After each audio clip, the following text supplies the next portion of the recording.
Bonjour, nous sommes aujourd'hui sur le stand de l'AFPA au Salon Régional Formation Emploi. Est-ce que vous pouvez nous parler de l'AFPA? Oui, volontiers.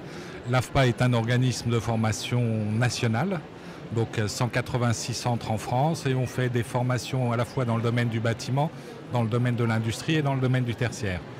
Certaines de ces formations peuvent être financées par le Conseil régional ou par Pôle emploi. D'autres formations sont financées sur des financements individuels spécifiques de Cap emploi ou du congé individuel de formation ou d'autres types de financements.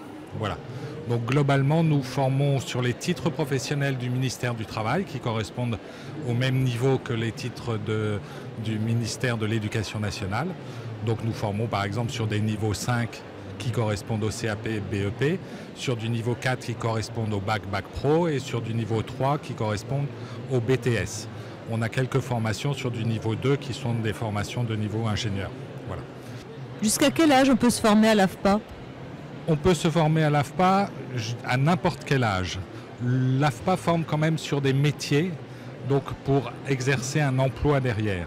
Il est clair qu'on a des personnes qui viennent se former jusqu'à 50 ans et plus, mais que derrière les possibilités d'emploi sont beaucoup plus restreintes dans ce cas-là que pour des personnes qui sont plus jeunes.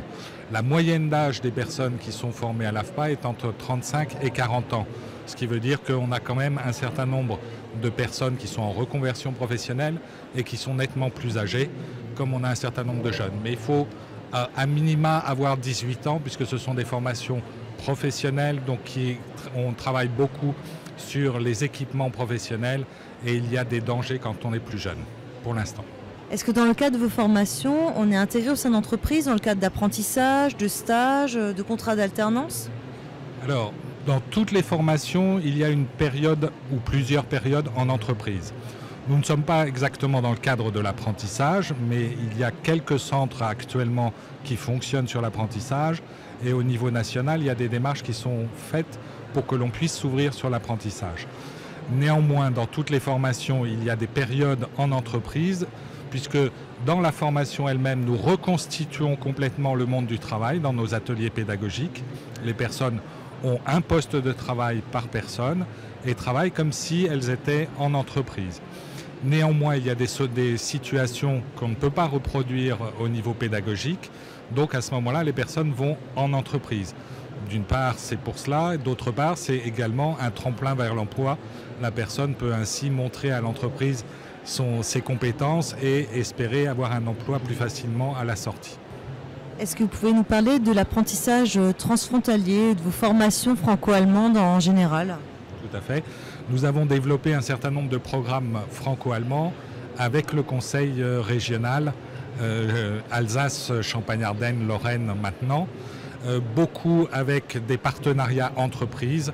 Donc ces formations sont montées avec un certain nombre d'entreprises dans le cadre de financements spécifiques qui permettent aux personnes d'avoir parfois une double reconnaissance française et allemande, ou alors une reconnaissance française mais avec des applications en Allemagne qui leur permettra de trouver plus facilement un emploi en Allemagne. Est-ce que vous rencontrez votre public au salon?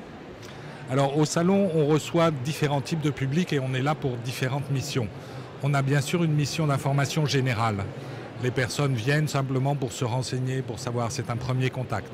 Et puis on a des personnes qui viennent, qui ont une problématique très particulière et on les rencontre dans un cadre très différent du cadre où on les rencontre d'habitude, puisque en général, dans les centres AFPA, on les rencontre pour entrer dans une formation directement.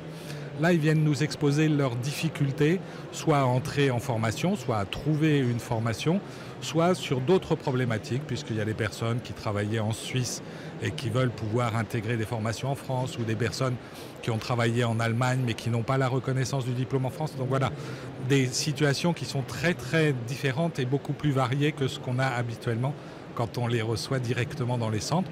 Mais on a mis en place des systèmes dans les centres qui leur permettent de les recevoir 3 jeudis par mois sur des déclics formation qui sont des réunions sans rendez-vous. Ils peuvent venir et voir les formations que nous faisons et voir quelles sont les modalités d'entrée en formation.